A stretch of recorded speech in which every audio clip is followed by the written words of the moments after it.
जी अस्सलाम वालेकुम। आज का जो टॉपिक है वो हमारा है नेफ्रॉन। तो नेफ्रॉन के बारे में देखेंगे, इसका स्ट्रक्चर क्या है, इसका फंक्शन क्या है और इसके पार्ट्स कौन कौन से होते हैं। तो आज जो हम डिस्कस करने वाले वो है nephron. Basically nephron structural and functional unit of kidney है। Structural and functional unit of kidney. तो जो किडनी का यूनिट है, किडनी का यूनिट हम उसको नाम देते हैं, दे आर कॉल्ड नेफ्रॉन। एक किडनी के पास अगर इसकी तादाद को देखा जाए तो एक किडनी के पास इसकी तादाद 1 मिलियन होती है। मतलब कि ये 1 मिलियन प्रेजेंट होता है इन ईच किडनी। तो एक किडनी के पास इसकी जो तादाद है वो आपको नजर आती है 1 मिलियन। बेसिकली जो नेफ्रॉन है, नेफ्रॉन इसके पास दो पार्ट्स हैं। इसके दो पार्ट्स होते हैं। It has 2 parts. और एक जो पार्ट होता है वो आपको नजर आता है नॉन ट्यूब्यूलर फॉर्म, और उसको हम क्या देते हैं, रेनल कॉप्सल। रेनल कॉप्सल। तो जो रेनल कॉप्सल है, रेनल कॉप्सल ये बेसिकली एक इसका वो पार्ट है जो कि नॉन ट्यूब्यूलर होता है, जो कि ट्यूब्यूलर फॉर्म में नहीं होता, नॉन ट्यूब्यूलर होता है। हम उसको नाम देते हैं, they are called renal capsule. Basically renal capsule के अंदर दो पार्ट्स आते हैं। एक हम नाम देते हैं बोम एंड कैप्सूल।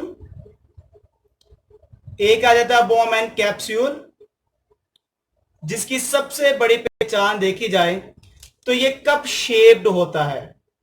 मतलब कि अगर नेफ्रॉन के अंदर देखा जाए जो कप शेप्ड स्वेलिंग है, कप शेप्ड स्ट्रक्चर जो नजर आता है, कप शेप्ड स्वेलिंग, हम उसको नाम देते हैं, they are called Bowman's capsule. ये आपको नजर आता है इन ईच एंड। एक किनारे के ऊपर नेफ्रॉन के पास जो कप शेप स्ट्रक्चर होगा हम उसको नाम देंगे, they are called Bowman's capsule. इसी तरह बॉम एंड कैप्सूल के साथ जो कि नॉन ट्यूब्यूलर पार्ट है हम उसको नाम देते हैं ग्लोमेरुलस। ग्लोमेरुलस। अब जो ग्लोमेरुलस है बेसिकली ये नॉन ट्यूब्यूलर पार्ट है। इसका मतलब ये रेनल कॉप्सल के अंदर मौजूद है। और ग्लोमेरुलस की सबसे बड़ी पहचान ये नेटवर्क की फॉर्म में होती है, कैपिलरीज, उसको हम कहते हैं ग्लोमेरुलस। मतलब कि नेटवर्क या बॉल ऑफ कैपिलरीज। तो जो कैपिलरीज का अगर आपको नजर आती है नेटवर्क फॉर्म जो मौजूद होती है बॉम एंड कैप्सूल के अंदर, हम उसको नाम देते हैं ग्लोमेरुलस। तो जो नॉन ट्यूब्यूलर पार्ट है, नॉन ट्यूब्यूलर पार्ट वो दो ही हैं। एक का नाम है बॉम एंड कैप्सूल, एक का नाम है ग्लोमेरुलस। इसके बाद रेनल कॉप्सल के बाद जो इसका दूसरा पार्ट है हम उसको कहते हैं रेनल ट्यूब्यूलर। Renal tubular. अब बेसिकली जो रेनल ट्यूब्यूलर है ये नेफ्रॉन का वो पार्ट होता है जो कि ट्यूब्यूलर फॉर्म में होता है। मतलब कि नेफ्रॉन का वो हिस्सा, वो पार्ट जो ट्यूब्यूलर फॉर्म में नजर आता है हम उसको नाम देते हैं, they are called renal tubular. इसके अंदर पहला जो पार्ट है हम उसको क्या देते हैं, PCT, proximal convoluted tubule. Proximal convoluted tubule, पहली बलदार नाली। दूसरा जो पार्ट है हम उसको नाम दे देते हैं loop of Henle. Loop of Henle जो कि नेफ्रॉन के अंदर यू शेप स्ट्रक्चर आता है। यू शेप स्ट्रक्चर जो यू शेप्ड होगा हम उसको नाम दे देंगे, they are called loop of Henle. जो आखिरी बलदार नाली है हम उसको कहते हैं distal convoluted tubule. Distal convoluted tubule जो कि डीसीटी है, जो कि ट्यूब्यूलर फॉर्म में होती है। और आखिरी जो पार्ट है उसका नाम है कलेक्टिंग डक्ट। हम उसको नाम देते हैं, they are called collecting duct. तो इसका मतलब यह हुआ कि अगर देखा जाए रेनल ट्यूब्यूलर के अंदर 4 पार्ट हैं, PCT, proximal convoluted tubule, loop of Henle, distal convoluted tubule, collecting duct. Tubular form में आ गया जिसका नाम है रेनल ट्यूब्यूलर। और यहां पर आ गया नॉन ट्यूब्यूलर फॉर्म, वो दो हैं, एक बॉम एंड कैप्सूल और एक का नाम है ग्लोमेरुलस है। फॉर एग्जाम्पल अगर मैं इसका स्ट्रक्चर दिखाता हूं तो सबसे पहले आपको किडनी बनाना होगी कि किडनी की कहां पर नजर आता है, जिसका नाम है नेफ्रॉन। ये फॉर एग्जाम्पल एक किडनी है। अब जो किडनी का जो आउटर पार्ट होता है, आपको पता है हम उसको नाम देते हैं, they are called cortex. Cortex.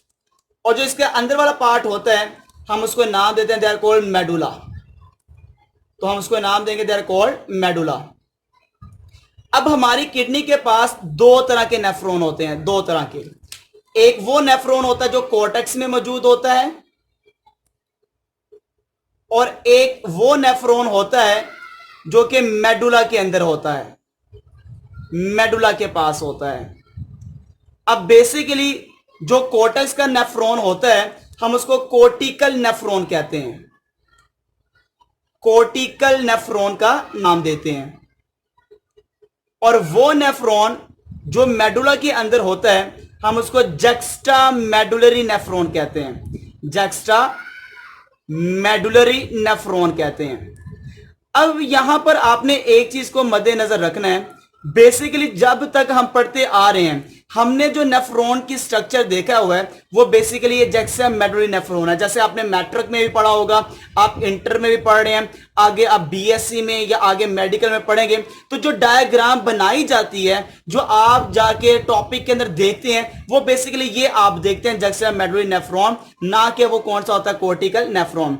मतलब कि सिंपल रूटीन के अंदर जब भी आप डायग्राम देखेंगे नेफ्रॉन की, तो वो जो नेफ्रॉन आपको दिखाया जाता है वो बेसिकली कौन सा होता है, जक्स्टा मेडुलरी नेफ्रॉन होता है। तो देखते हैं जक्स्टा मेडुलरी नेफ्रॉन या नेफ्रॉन का क्या स्ट्रक्चर है।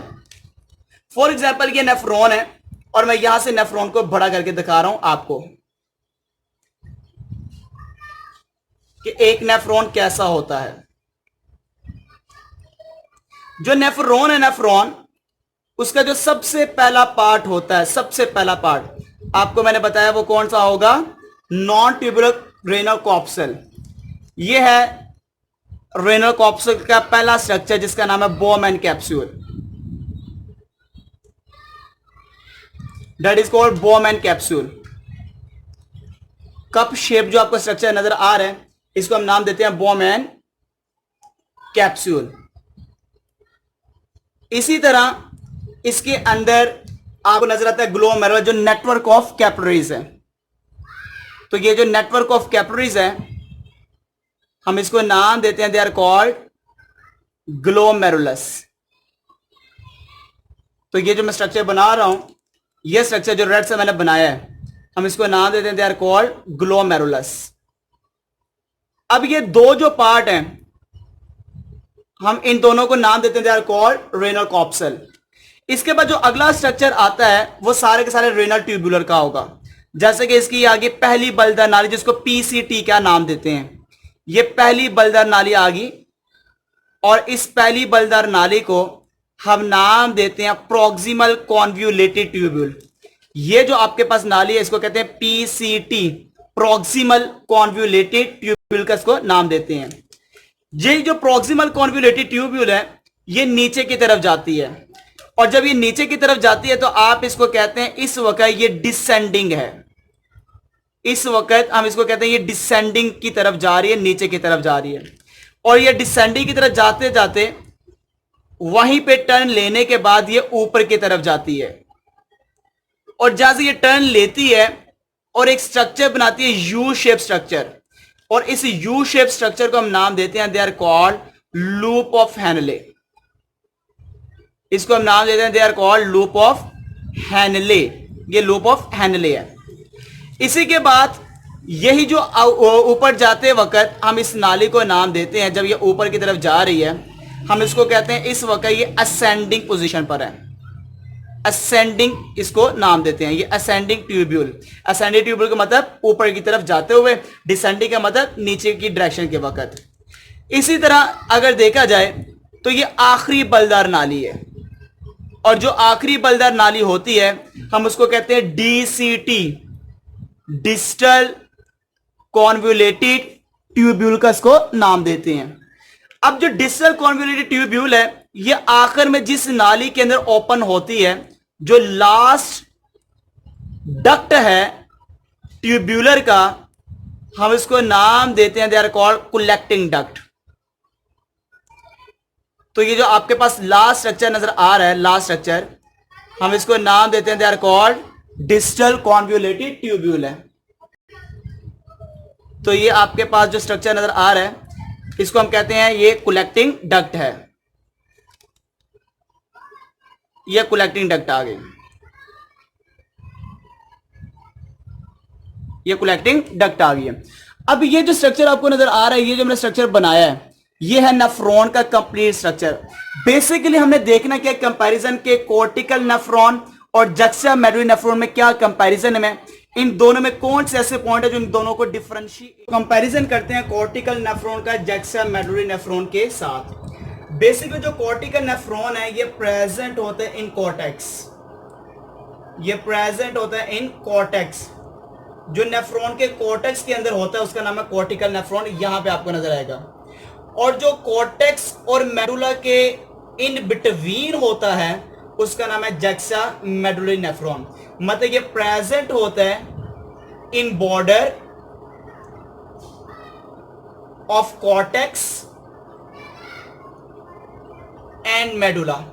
तो जो बॉर्डर के ऊपर होता है कॉर्टेक्स और मेडुला का, उसका नाम है जक्सा मेडुलरी नेफ्रॉन है। बेसिकली जो कॉर्टिकल नेफ्रॉन है, अगर इसकी तादाद देखी जाए तो ये 70 से 80% हमारी किडनी के अंदर मौजूद होता है। सबसे ज्यादा कॉर्टिकल नेफ्रॉन हमारी बॉडी में पाया जाता है। और जो रेयर होता है, रेयर जो 20 से 30% मौजूद होता है, 20 से 30% वो है जक्सा मेडुलरी नेफ्रॉन होता है। बेसिकली जो कॉर्टिकल नेफ्रॉन है इसका लूप ऑफ हेनले शॉर्ट होता है। कॉर्टिकल नेफ्रॉन का जो लूप ऑफ हेनले है ये शॉर्ट होगा, तो इसके पास मौजूद होता है short of loop of Henle. तो जिसके पास लूप ऑफ हेनले शॉर्ट होगा उसका नाम है कॉर्टिकल नेफ्रॉन। और जिसका लूप ऑफ हेनले लंबा है, जैसे आप देख सकते हैं ये मैंने लॉन्ग बनाया है, तो जिसका लॉन्ग लूप ऑफ हेनले होता है, लॉन्ग लूप ऑफ हेनले होता है, हम उसको नाम देते हैं, वो आपके पास जक्सा मेडुलरी नेफ्रॉन होता है। बेसिकली जो कॉर्टिकल नेफ्रॉन है, कॉर्टिकल नेफ्रॉन, इसके पास देखा जाए तो एब्सेंट होता है वेजारेक्टा। इसके पास एब्सेंट होता है वेजारेक्टा, इसके पास वेजारेक्टा नहीं मौजूद होता। बेसिकली वेजारेक्टा होता है क्या, ये डिटेल में मैंने आगे बताना है, मैं जरा सा बताता चलूंगा। ये जो ग्लोमेरुलस है, ये नाली यहां से बाहर निकल रही है, और ये जब नाली बाहर निकलती है इसको कहते हैं पेरिट्यूब्यूलर कैपिलरीज। ये पेरिट्यूबुलर कैपिलरीज है। ये पेरिट्यूबुलर कैपिलरीज पूरे के पूरे नेफ्रॉन के इर्द गिर्द राउंड होती है। जब ये राउंड करती है तो लूप ऑफ हेनले के ऊपर जब राउंड करती है तो इसका भी स्ट्रक्चर यू शेप बनता है। जब इसका यू शेप स्ट्रक्चर बनता है उसको कहते हैं वेजारेक्टा। तो जिसके बाद लूप ऑफ हेनले बहुत शॉर्ट है उसके अंदर पेरिट्यूबुलर कैपिलरीज का यू शेप स्ट्रक्चर नहीं बनता, इसलिए मैंने यहां पे लिख दिया एब्सेंट होता है वेजारेक्टा। इसके पास वेजारेक्टा एब्सेंट होता है। जिसके पास लूप ऑफ हेनले होगा उसके इर्द गिर्द ये जो पेरिट्यूबुलर कैपिलरीज है ये राउंड करके यू शेप स्ट्रक्चर में आ जाती है। तो इसका मतलब यहां पे यू शेप स्ट्रक्चर में आ जाने की वजह से मैं यहां पे कहूंगा प्रेजेंट होता है वेजारेक्टा। ये पॉइंट मैं अगेन बताऊंगा, पहले इसको जरा सुन लीजिएगा, पहले मैं इसको लिख लेता हूं। यहां पे प्रेजेंट होता है प्रेजेंट ऑफ वेजारेक्टा, यहां पे वेजारेक्टा मौजूद होता है। इसी के बाद पहले मैं बता दूं इसका रोल क्या है। इसका रोल एक ही है, फॉर्मेशन करना, फॉर्मेशन ऑफ डिल्यूट यूरिन। ये डिल्यूट यूरिन को बनाता है ये वाला नेफ्रॉन। तो डिल्यूट यूरिन क्यों बनाता है? क्योंकि इसके पास लूप ऑफ हेनले बहुत शॉर्ट है, रीअब्जॉर्प्शन बहुत कम होती है। जब रीअब्जॉर्प्शन नहीं होगी वो सारा का सारा पानी रिमूव कर दिया जाता है यूरिन के जरिए से, तो वो डिल्यूट यूरिन को बनाना कॉर्टिकल नेफ्रॉन की जिम्मेदारी है। लूप ऑफ हेनले बहुत लंबा है, लंबा होने से जितना पानी जाता है वो ज्यादातर रीअब्जॉर्ब हो जाता है। ज्यादा रीअब्जॉर्ब होने से यूरिन के अंदर आपको वाटर बहुत कम नजर आता है, तो ये फॉर्मेशन करता है कंसेंट्रेटेड यूरिन को। तो ये कंसेंट्रेटेड यूरिन बनाता है। और जो मैंने पहले बताया वो कौन सा बनाता है? डिल्यूट यूरिन बनाता है। ये बेसिकली कंपैरिजन है किसका? जक्सा मेडुलरी नेफ्रॉन का। अब यहां पे मैंने आपको यह बताना है यहां पे लाजमी तौर पर कि जब ब्लड आता है तो कौन सी नाली लेकर आती है, फिर आगे किसको देती है, फिर आगे किसको देती है, फिर आगे किसको देती है। मतलब किडनी के अंदर जो ब्लड की ट्रांसफॉर्म जो आपकी वहां पे ट्रांसमिशन है, ब्लड की ट्रांसमिशन, वो किस किस नाली के जरिए होती है, ये मैंने अभी आपको बताना है। मतलब मैं जरा सा आपको एक पहले पॉइंट बता दूं कि ये जो ग्लोमेरुलस से नाली बाहर निकली है इसको कहते हैं पेरिट्यूबुलर कैपिलरीज। पेरिट्यूबुलर कैपिलरीज ये पूरे के पूरे नेफ्रॉन के इर्द गिर्द इस तरह से इंटरमिंगल हो जाती है, मतलब कि मिक्स हो जाती है। इंटरमिंगल का मतलब मिक्स हो जाती है और फिर इस तरह से ये ऊपर की तरफ जाती है।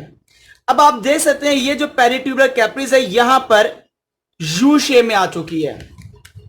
ये जो पेरिट्यूबुलर कैपिलरीज है, पेरिट्यूबुलर कैपिलरीज नीचे जाकर किस शेप में आ गई, यू शेप में आ चुकी है, यू शेप में आ चुकी है।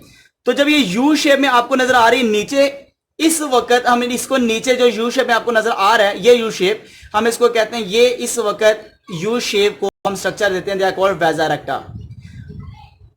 जैसे नेफ्रॉन का यू शेप होना लूप ऑफ हेनले है, पेरिट्यूबुलर कैपिलरीज का यू शेप होना वैजा रेक्टा है।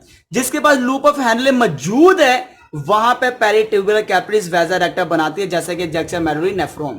जिसके बाद लूप ऑफ हेनले शॉर्ट होता है वहां पे आपको वैजा रेक्टा बनता हुआ नजर नहीं आता, तो मैंने यहां पर लिख दिया एब्सेंट ऑफ वैजा रेक्टा। तो इस लिहाज से मैंने ये पॉइंट बताया कि वैजा रेक्टा क्या होता है।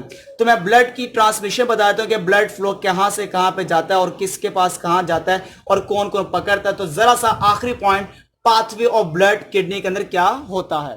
पॉइंट है ब्लड सर्कुलेशन इन नेफ्रॉन। बेटा ये बहुत इंपॉर्टेंट पॉइंट है जो कि आपको लाजमी तौर पे पता होना चाहिए। बच्चे बहुत ज्यादा गलती करते हैं इस पॉइंट के अंदर। देखो जो ब्लड की सप्लाई किडनी को, जो किडनी को ब्लड देती है उसका नाम है रेनल आर्टरी। याद रखिएगा बहुत इंपॉर्टेंट पॉइंट है, आपको पता होना चाहिए मेडिकल के स्टूडेंट के लिहाज से। रेनल आर्टरी मतलब ये ब्लड जोन सा होता है, ये जो लेकर आती है किडनी को, जो देती है किडनी को। अभी देखो मैं किडनी के अंदर जा रहा हूं, पहले मैं किडनी के अंदर, तो किडनी के जो इंटर होती है उसका नाम है रेनल आर्टरी। तो ब्लड किडनी के अंदर जो लेकर आता है उसका नाम है रेनल आर्टरी। अब जो ब्लड आगे देती है ग्लोमेरुलस को, ये नेफ्रॉन को ब्लड देने वाली, उसका नाम है अफेरेंट आर्टरियूल्स। अफेरेंट आर्टरियूल्स, इसके बारे में आपने याद रखना, जो अफेरेंट आर्टरियूल्स है ये इंटर होती है नेफ्रॉन के अंदर। जो नेफ्रॉन के अंदर दाखिल होगी, नेफ्रॉन के अंदर वो कौन से होगी, अफेरेंट आर्टरियूल्स। मतलब कि रेनल आर्टरी डिवाइड जब हो जाती है तो वो इस शक्ल में आ जाती है, और जब इस शक्ल में आ जाती है वो कहां पे दाखिल हो रही होती है, नेफ्रॉन के अंदर। और जब ये अफेरेंट आर्टरियूल्स फर्दर डिवाइड होगी तो नेफ्रॉन के बोमेन कैप्सूल में आपको नजर आएगी और उसका नाम है ग्लोमेरुलस। ग्लोमेरुलस जिसको मैंने अभी आपको बताया था network of capillaries, network of capillaries, ये नेटवर्क ऑफ कैपिलरीज है। ठीक है, तो किडनी के अंदर ये, नेफ्रॉन के अंदर ये, और जो नेफ्रॉन के अंदर मौजूद है उसका नाम है ग्लोमेरुलस। जैसे आप देख सकते हैं ये नेफ्रॉन से अंदर जाने वाली ये नाली, इस वक्त इसको मैं क्या नाम दूंगा, दे आर कॉल्ड अफेरेंट आर्टरियूल्स। ठीक हो गया। जब अंदर चलेगी तो ये काफी ज्यादा डिवाइड, जब अफेरेंट आर्टरियूल्स हो गई तो ये क्या बन गया, ग्लोमेरुलस। तो जब ग्लोमेरुलस आगे फर्दर बाहर जब निकलेगी तो इस नाली को नाम देते हैं इफेरेंट आर्टरियूल्स। इफेरेंट आर्टरियूल्स। तो इफेरेंट आर्टरियूल्स की पहचान क्या है, इफेरेंट आर्टरियूल्स देखा जाए तो लीव करती जो नेफ्रॉन को, जो नेफ्रॉन से बाहर निकलती है, ये जो आपको नजर आ रही है ये जो बाहर निकल रही है हम इसको कहते हैं इफेरेंट आर्टरियूल्स। ये अफेरेंट आर्टरियूल्स है। यही इफेरेंट आर्टरियूल्स फर्दर डिवाइड होती है और डिवाइड होने के बाद ये पूरे नेफ्रॉन को कवर करती है, ये पूरी नेफ्रॉन को कवर करती है और इस नाली को नाम देते हैं, दे आर कॉल्ड पेरिट्यूब्यूलर कैपिलरीज का नाम दिया जाता है, पेरिट्यूब्यूलर कैपिलरीज का नाम दिया जाता है, जो कि आपको मैंने बताया ये मिक्स होती है, ये अराउंड होती है लूप ऑफ हैनले के, मतलब कि लूप ऑफ हैनले के ये अराउंड आपको नजर आती है। ट्यूबुलर कैपिलरीज है, ये अराउंड होती है ये ट्यूबुलर पार्ट के, तो ये अराउंड आपको नजर आती है ट्यूब्यूल्स के, ठीक हो गया। तो ये अराउंड होती है ट्यूब्यूल्स के। अब आखिर में जो पेरिट्यूबुलर कैपिलरीज है, इससे जो आगे फॉर्मेशन होती है उसका नाम है रेनल वेन। इससे जो बनेगा उसका नाम क्या है? Renal vein. और रेनल वेन कौन सी है? रेनल वेन किसको कहते हैं? जो लीव करती है किडनी को, जो किडनी से बाहर निकलती है, हम उसको नाम देते हैं, they are called renal when.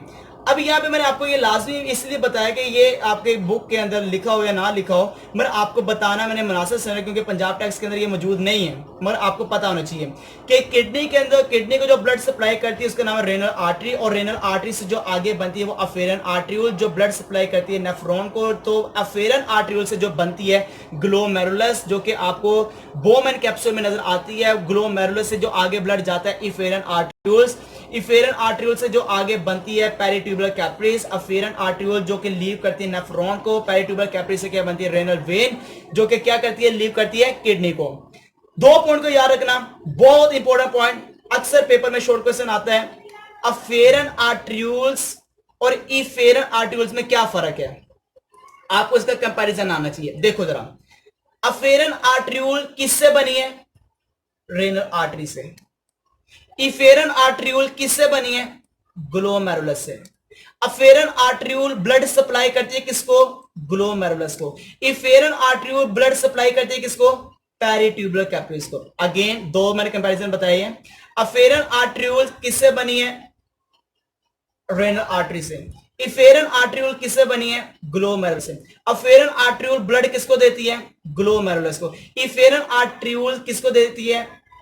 Peritubular capillaries को। तो ये आपको कंपैरिजन पता होना चाहिए, और आपने लिख भी लेना है नोट्स के ऊपर, और मेंशन भी करना है कि अफेरन इससे बनी है, इफेरन इससे बने, ये इसको ब्लड देती है, इसको ब्लड देती है। ये दो आपको कंपैरिजन लाजमी आने चाहिए, और इस स्ट्रक्चर को हम कहते हैं, ये जो कंप्लीट टॉपिक आज हमने पढ़ा है ये है नेफ्रॉन है, जो कि बहुत ज्यादा इंपॉर्टेंट है पेपर के लिहाज से।